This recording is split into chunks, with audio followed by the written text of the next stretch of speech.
नमस्कार स्टूडेंट्स, कैसे हैं आप सर। आपका स्वागत है हमारे चैनल बोर्डमास एकेडमी पर। आज हम स्टूडेंट्स 9th क्लास का एक टॉपिक करेंगे। 9th क्लास का चैप्टर नंबर 4 जिसका नाम है linear equation in two variables. Okay, तो आज हम जो सीखेंगे वो सीखेंगे कि लीनियर इक्वेशन क्या होती है, टू वेरिएबल्स क्या होते हैं, और इस चैप्टर के अंदर क्या क्या चीजें हैं आज हम थोड़ा थोड़ा डिस्कस करेंगे इसके बारे में। तो फर्स्ट ऑफ ऑल हम चलते हैं अभी वेरिएबल्स के साथ कि वेरिएबल्स का क्या मतलब होता है। तो वेरिएबल्स जो होते हैं स्टूडेंट्स, वेरिएबल्स होते हैं हमारे अल्फाबेट्स ए से जेड तक। तो वेरिएबल्स को जो हम डिनोट करते हैं वो करते हैं ए से जेड तक, जितने भी अल्फाबेट्स हैं उनसे हम क्या करते हैं, डिनोट करते हैं।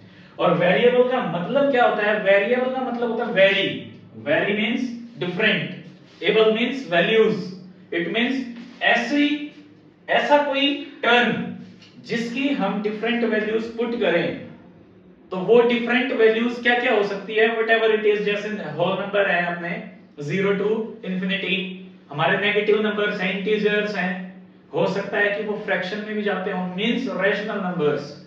ठीक है, तो वेरिएबल्स का मतलब होता है कि हमें ऐसी टर्म मिलेगी जिसकी हम कोई भी value very means different values हम पुट करेंगे तो वो डिफरेंट वैल्यूज ही देगा। अब वेरिएबल यहां पे लिखा है टू वेरिएबल्स, क्या लिखा है, टू वेरिएबल्स। अब टू वेरिएबल्स मींस यहां पर टू वेरिएबल का मतलब है कि डिफरेंट टू वेरिएबल्स।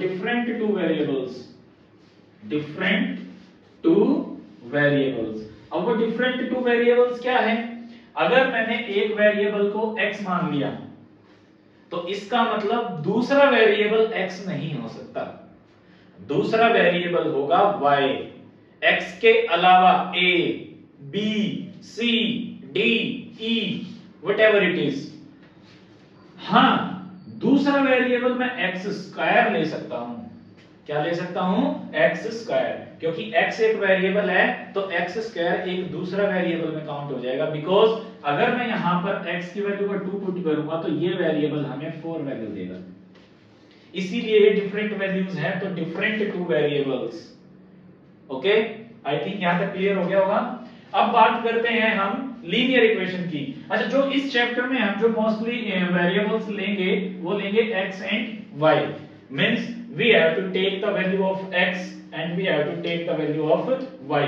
ये दोनों सेम वैल्यूज भी हो सकती हैं, ये दोनों डिफरेंट वैल्यूज भी हो सकती हैं। यहां पर मेरे को वेरिएबल अलग अलग दिख रहे हैं, इसीलिए मैं इनको बोलूंगा टू वेरिएबल्स। इनकी वैल्यूज क्या होंगी, सेम होंगी, डिफरेंट होंगी, वो बाद में डिस्कस करेंगे कि ये सेम वैल्यूज देंगे या डिफरेंट वैल्यूज होंगी, वो जैसा भी होगा वो क्वेश्चन के अकॉर्डिंग देखेंगे।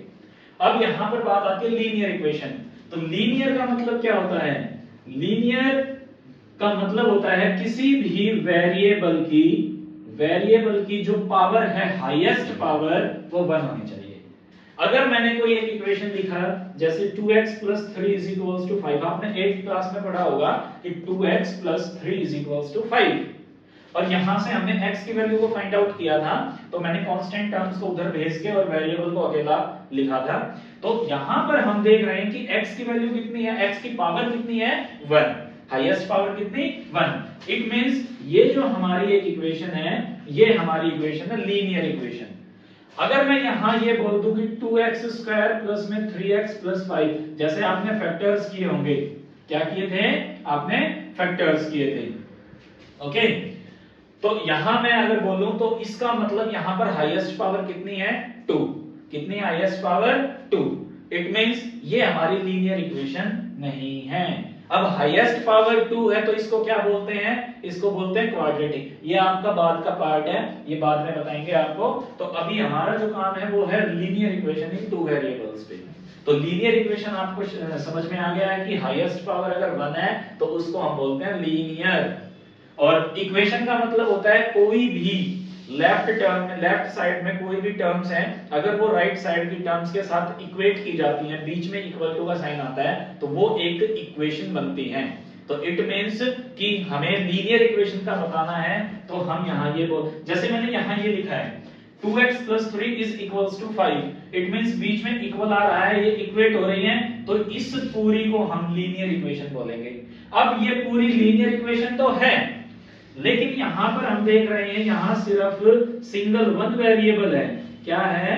One variable. इट मींस कि ये जो इक्वेशन है मेरी, ये है linear equation in one variable. कितना वेरिएबल? One variable. वन क्यों? क्योंकि यहां पर एक ही वेरिएबल है जो कि x है।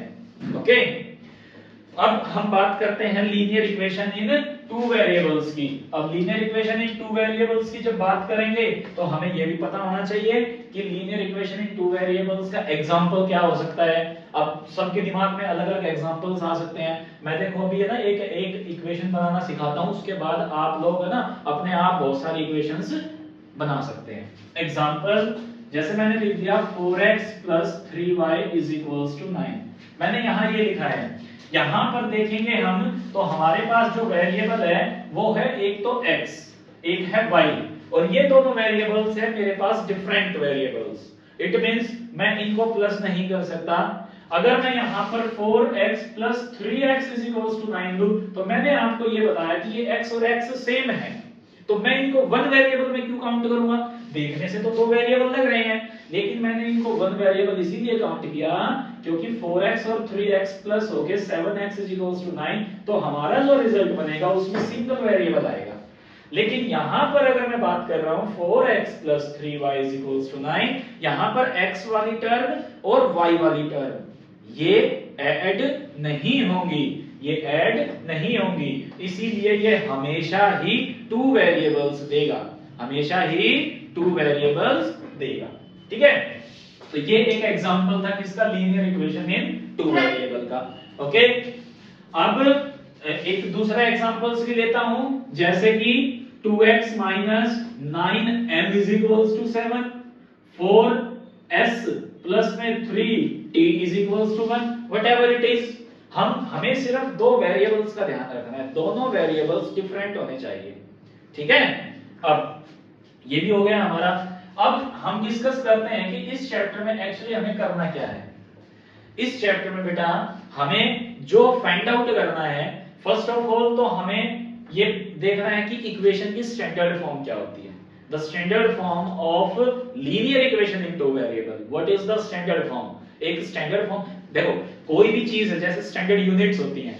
जैसे मैं दुकान पे गया और दुकान पे मैंने क्या खरीदा? चावल। मैं दुकान वाले को क्या बोलूंगा? क्या बोलूंगा चावल देते वक्त?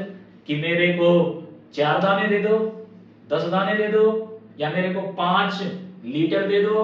नहीं, क्योंकि चावल खरीदना है तो दुकानदार उसको तोल के देगा, और उस तोलने का मेजरमेंट, उसे मेजर करने का एक यूनिट होता है, तो वो उसी यूनिट में वो करेगा। एक तो ग्राम जो है हमारा ऐसा यूनिट होता है। अगर बड़ी क्वांटिटी हो जाती है तो हमें किस में कन्वर्ट करना पड़ता है? उसको किलोग्राम में। ठीक है, ऐसे ही कोई भी इक्वेशन है, अगर इस इक्वेशन को मैं अगर चेंज करके मैं ये लिख देता हूं, इक्वेशन तो सही है, ये भी टू वेरिएबल्स है, पावर 1 है, लीनियर है, बट क्या मैंने जो ये लिखा है ये ठीक लिखा है या गलत लिखा है? गलत तो मैंने लिखा ही नहीं, बट एक स्टैंडर्ड फॉर्म भी होता है किसी भी इक्वेशन को रिप्रेजेंट करने का, कि कोई भी जो इक्वेशन होती है उसको स्टैंडर्ड फॉर्म में कैसे रिप्रेजेंट किया जाता है। तो फर्स्ट ऑफ ऑल तो हमारा हो गया है टॉपिक स्टैंडर्ड फॉर्म। तो स्टैंडर्ड फॉर्म ऑफ इक्वेशन, ठीक है। अब स्टैंडर्ड फॉर्म ऑफ इक्वेशन क्या होती है? x और y, ये तो आएंगे क्या आएंगे, क्योंकि ये दो वेरिएबल्स हैं और डिफरेंट वेरिएबल्स हैं, दो तो हमें लेने ही है। तो x के साथ जो नंबर है उसको मैंने रिप्रेजेंट कर दिया a से, y के साथ जो नंबर है उसको रिप्रेजेंट कर दिया b से, और जो मेरा बिना x और y का है, मींस मेरा कांस्टेंट नंबर जो होता है, जिसको जैसे 9 यहां पे यूज किया गया है, तो इस 9 को मैंने रिप्रेजेंट कर दिया c से। इस 9 को मैंने किससे रिप्रेजेंट कर दिया? c से। और ये तीनों जो है वो किससे हो जाएंगे? प्लस, प्लस के साइन से डिनोट किए जाएंगे, और इक्वल्स टू में 0। याद रखना बेटे, कोई भी इक्वेशन दे रखी हो, अगर मैं स्टैंडर्ड फॉर्म निकालना चाहूंगा तो मेरे को क्या काम करना है? सभी वैल्यूज को लेफ्ट हैंड साइड में लेके आ जाइएगा और राइट हैंड साइड में 0 लेके आना है। तो वो हमारी कहलाएगी स्टैंडर्ड फॉर्म। ओके, जैसे मैं इसी की बात कर रहा हूं, इसी की। First of all 4x + 3y = 9। अब ये स्टैंडर्ड फॉर्म में तो नहीं है, क्योंकि मैंने अभी आपको क्या बताया, स्टैंडर्ड फॉर्म ऑफ इक्वेशन कब होती है, when there is 0 in right hand side. जब राइट हैंड साइड में इक्वल्स टू के उधर क्या होगा, 0 होगा। अब 9 इधर तो 9 है, इसका मतलब यहाँ पे क्या होना चाहिए, 0 होना चाहिए। अब 0 होगा तो क्या करेंगे हम इस 9 को उठाएंगे और इधर लेके आ जाएंगे। तो ये 9 को खत्म करना है, गायब करना है। गायब करने के लिए इसको इधर शिफ्ट कर दो। हम शिफ्ट करेंगे तो ये हो जाएगा 4x + 3y, और 9 को इधर लेके आएंगे तो -9 = 0। Is it clear? Yes. Okay, I think ये क्लियर हो गया है। अब देखो, ये मेरी क्या फॉर्म हो गई है, स्टैंडर्ड फॉर्म हो गई है। कौन सी फॉर्म हो गई है, स्टैंडर्ड फॉर्म। अब स्टैंडर्ड फॉर्म है तो इट मींस मैं इसको स्टैंडर्ड फॉर्म से कंपेयर कर सकता हूं। अगर मैं यहां स्टैंडर्ड फॉर्म से कंपेयर करूंगा तो क्या होगा, a की वैल्यू कितनी आएगी, 4 आएगी, क्योंकि देखो ax + by c प्लस का c। अब a की वैल्यू 4, b की वैल्यू 3। अब बात आती है यहां कि स्टैंडर्ड फॉर्म में तो c किस चीज का था, प्लस का था, लेकिन यहां पे 9 किस चीज का है, माइनस का है। अब दिक्कत हो गई है, तो अरे c आपने तो प्लस बताया था, यहां तो 9 माइनस आ रहा है। तो अब हम क्या करेंगे, तो देखो क्या मैं इस इक्वेशन को ऐसे नहीं लिख सकता, 4x + 3y + -9 = 0, क्योंकि माइनस तो तब आएगा ना जब प्लस और माइनस होंगे। तो प्लस माइनस माइनस, तो मैंने इसको लिख दिया +-9। ओके, तो यहां पर हो गया +c, और c की वैल्यू जो आई वो -9 आई। तो यहां से कंपैरिजन करनी आ गई आपको। तो जो हमारी 4th चैप्टर की एक्सरसाइज 4.1 है, उसमें हमारा जो भी एक दो क्वेश्चन है उसमें आई थिंक क्वेश्चन नंबर 2 है। क्वेश्चन नंबर 2 हमें इसमें यही बोला गया है, express the following linear equations in the form of ax + by + c = 0 and indicate the values of a, b and c in each cases. हमें बोला गया है कि हर केस में जैसे मैंने a, b, c की क्या निकाली है, वैल्यूज निकाली है, ऐसे ही हमें हर एक क्वेश्चन में a, b, c की वैल्यूज निकालनी है। और ये a, b, c की वैल्यूज कब आएंगी, ये तब आएंगी जब हमारे पास इक्वेशन स्टैंडर्ड फॉर्म में होंगी। कब होंगी, स्टैंडर्ड फॉर्म में होंगी। ठीक है, आई थिंक आपको जो मैंने ये समझाया ये आपको क्लियर हो गया होगा। ये मैंने आपको समझाया है एक्सरसाइज 4.1 के अंदर जो भी है उसके हिसाब से ये मैंने समझाया है। अभी आगे जो है एक्सरसाइज 4.2 में क्या है, हमें लीनियर इक्वेशंस दी जाएंगी। अब देखो, जैसे मैंने ये लीनियर इक्वेशन यहां दे दी है, 4x + 3y = 9। ओके, अब यहां पर हमारे को ये पता है कि x की वैल्यू को हम कुछ भी पुट करें, y को भी कुछ पुट करें, तो कोई ना कोई तो x और y ऐसे आएंगे ना जिनको प्लस करने पर 9 आएगा। देखो, जैसे x की वैल्यू को मैंने 1 पुट कर दिया, y को मैंने 1 पुट कर दिया, तो 4 × 1 4, 3 × 1 3 = 9, 7 = 9। ये तो नहीं आया। अब मैंने x की वैल्यू को तो 1 पुट किया था यहां, और y की वैल्यू को मैंने 1 पुट किया, तो कोई तो ऐसी वैल्यू होंगी ना जो इधर प्लस करने के बाद 9 आए। हमें वो वैल्यूज फाइंड आउट करनी है, हमें वो वैल्यूज फाइंड आउट करनी है। और ऐसी कितनी वैल्यूज होंगी, ऐसी बहुत सारी वैल्यूज होंगी कि जो पुट करने पर कितना आएगा, 9 आएगा। तो अगली जो एक्सरसाइज है उसमें हम यही सारी बातें पढ़ेंगे कि x और y की ऐसी वैल्यूज पुट करो, ऐसी वैल्यूज को फाइंड आउट करो जिससे LHS की वैल्यू और RHS दोनों क्या हो जाए, इक्वल हो जाए। ठीक है, तो ये जो है ये जो टॉपिक है ये हम नेक्स्ट क्लास में करेंगे। तो आई होप आपको ये सारी बातें क्लियर हो गई होगी। ठीक है, तो इसको उतार लेना आप अपनी कॉपी में, और अगर कोई दिक्कत हो तो दोबारा एक बार वीडियो देख लेना। और प्लीज हमारे चैनल को भी क्या करें, सब्सक्राइब करें और इस वीडियो को लाइक करें। ओके।